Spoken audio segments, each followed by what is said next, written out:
Assalamualaikum warahmatullahi wabarakatuh. Halo teman-teman, kembali lagi di channel saya. Pada video kali ini, saya akan melanjutkan review buku Psikologi Islam karya Agus Hermawan.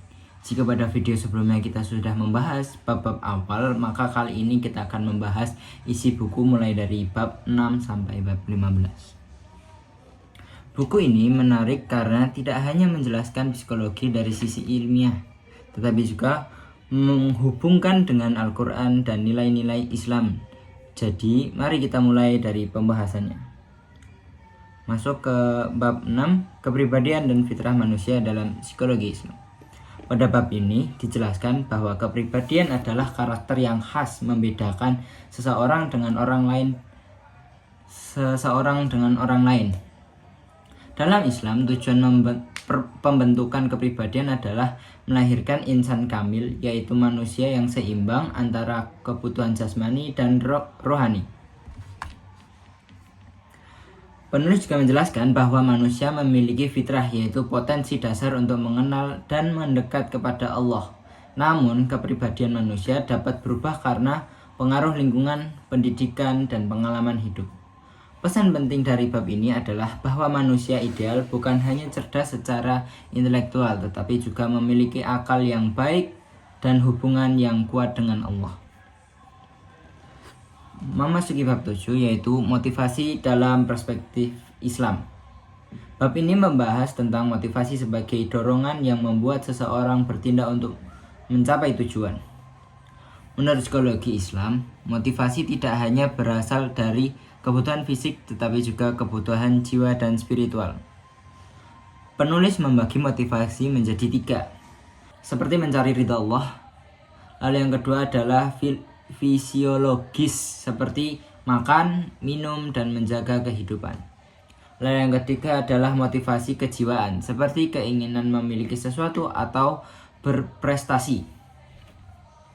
Dari bab ini kita belajar bahwa motivasi tertinggi seseorang muslim adalah mendapatkan keridhaan Allah, bukan sekadar keutuhan duniawi. Lanjut kita memasuki bab yang ke-8, pertumbuhan dan perkembangan dalam Islam. Bab ini menjelaskan perbedaan antara pertumbuhan dan perkembangan. Pertumbuhan lebih mengarah pada perubahan fisik seperti bertahan tinggi dan berat badan, sedangkan perkembangan berkaitan dengan perubahan kemampuan berpikir, emosi, sosial, dan spiritual seseorang. Penulis juga menjelaskan bahwa perkembangan manusia dipengaruhi oleh 2 faktor utama, yaitu faktor internal dan faktor eksternal. Faktor internal seperti apa sih? Genetik dan keturunan, dan faktor eksternal seperti keluarga, pendidikan, dan lingkungan.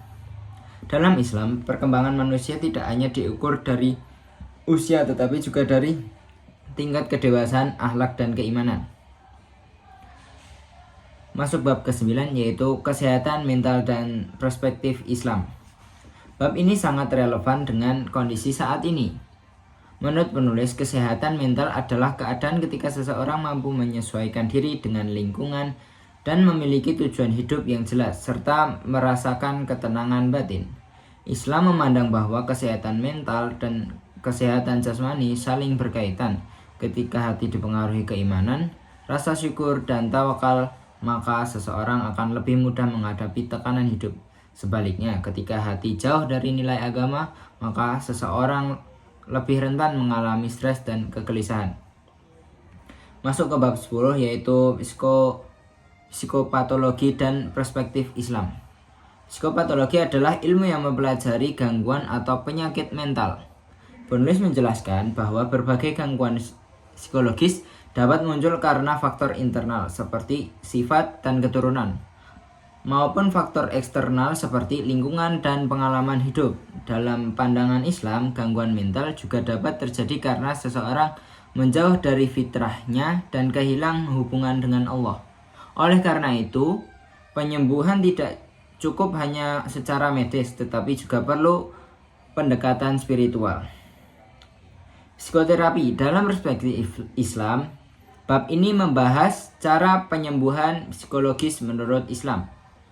psikoterapi Islam adalah proses pengobatan gangguan psikis melalui metode yang berlandaskan Al-Quran dan Sunnah.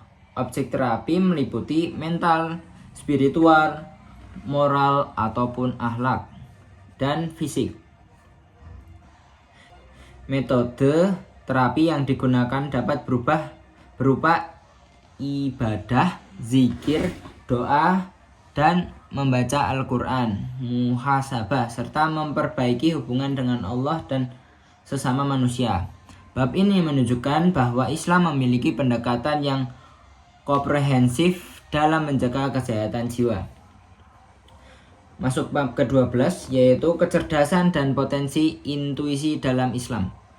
Bab ini dijelaskan bahwa kecerdasan bukan hanya soal IQ. Kecerdasan juga dipengaruhi oleh ketenangan hati, pengalaman hidup, lingkungan, dan kedekatan seseorang dengan Allah. Selain kecerdasan, penulis membahas intuisi. Intuisi adalah kemampuan memahami sesuatu secara spontan tanpa proses berpikir yang panjang.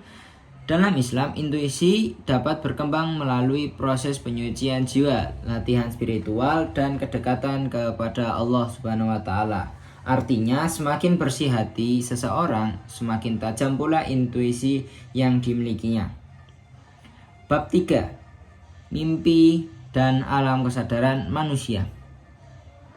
Bab ini membahas mimpi dan perspektif Islam. Dalam Islam, mimpi tidak selalu dianggap sebagai bunga tidur. Ada mimpi yang dapat menjadi petunjuk, ada pula mimpi yang muncul karena aktivitas pikiran sehari-hari. Penulis juga menjelaskan bahwa manusia memiliki berbagai tingkatan kesadaran, dan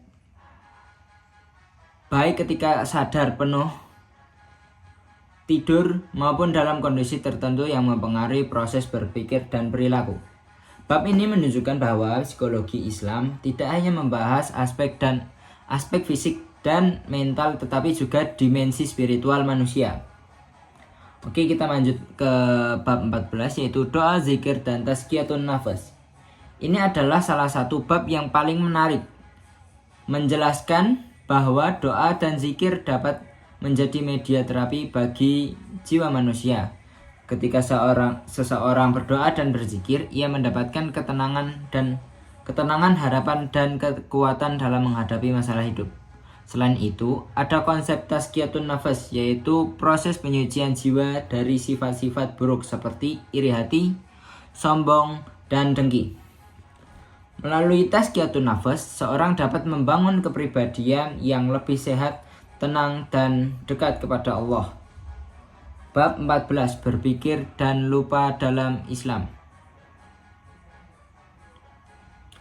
Bab terakhir membahas pentingnya berpikir dalam kehidupan manusia. Al-Quran berkali-kali mengajak manusia untuk menggunakan akalnya, mengamati alam, dan mengambil pelajaran dari kehidupan. Penulis menjelaskan bahwa berpikir adalah salah satu keistimewaan manusia yang Penulis menjelaskan bahwa berpikir adalah salah satu keistimewaan manusia yang membedakan dari makhluk lain. Dengan berpikir, manusia dapat memecahkan masalah, mengembangkan ilmu pengetahuan. Selain itu, bab ini juga membahas fenomena lupa. Dalam Islam, lupa merupakan bagian dari sifat manusia. Namun manusia diperintahkan untuk terus mengingat Allah agar tidak terus terjerumus dalam kesalahan dan kelalaian. Kesimpulan dari bab 6 sampai bab 15 dalam buku Psikologi Islam menjelaskan bagaimana Islam memandang kepribadian, motivasi, perkembangan manusia, kesehatan mental, terapi psikologis, kecerdasan, mimpi, hingga proses berpikir. Pesan utama yang ingin disampaikan penulis adalah bahwa manusia tidak hanya terdiri dari tubuh dan pikiran, tetapi juga memiliki dimensi spiritual yang sangat penting dalam kehidupan.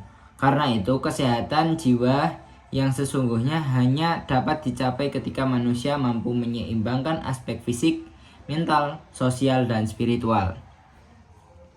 itu adalah review buku psikologi Islam karya Agus Hermawan dari bab 6 sampai bab 15. Jadi video ini bermanfaat, jangan lupa like, komen, dan subscribe. Wassalamualaikum warahmatullahi wabarakatuh.